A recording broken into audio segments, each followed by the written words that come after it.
అందరికీ నమస్కారం. అస్సలాము అలైకుం. నేను మీ అలీ షేక్, గల్ఫ్ జనసేన పార్టీ కువైట్ కోకునేని.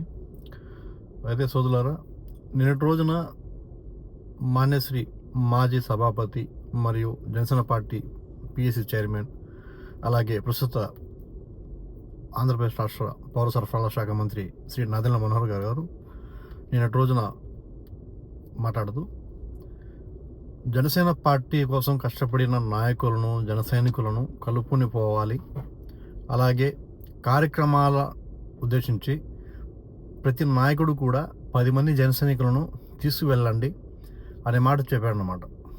ఆ మాటకు hats off, salute sir, thank you.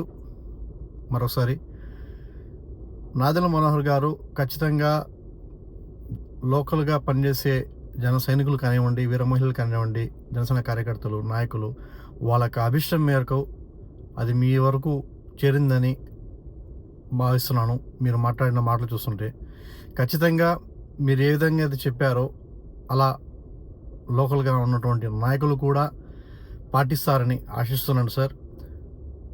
మీరు మాట్లాడిన ప్రతి ఒక్క మాట కూడా చాలా నిన్నటి రోజున జనసేన పార్టీ కార్యకర్తలు ఉద్దేశించి బీమా విషయంలో మీరు చెక్లు అందించడం కానివ్వండి, జనసేన పార్టీ విధి విధానాలు, పవన్ కళ్యాణ్ గారి ఆశయాల గురించి మాట్లాడడం, కూటమి తరపున మనం ఏ విధంగా విజయం సాధించామో అదేవిధంగా జవాబుదారీతనంగా నడుచుకోవాలి అని మీరు చేసిన ఉద్దేశం ఏదైతే ఉందో మమ్మల్ని ఆకట్టుకుంది. ఒక జనసైనికుడిగా హ్యాపీగా ఫీల్ అయ్యాను.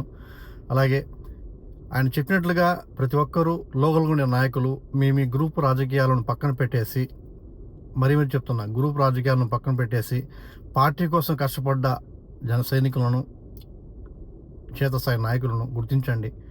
వారిని జనసేన పార్టీతో అనుసంధానం చేసుకొని ప్రజలతో మమేకం అవుతూ వారు భవిష్యత్తులో జనసేన పార్టీకి పునాది వేసేలా చేయాల్సిన బాధ్యత కూడా లోకల్గా ఉన్నటువంటి నాయకుల మీద ఉంది.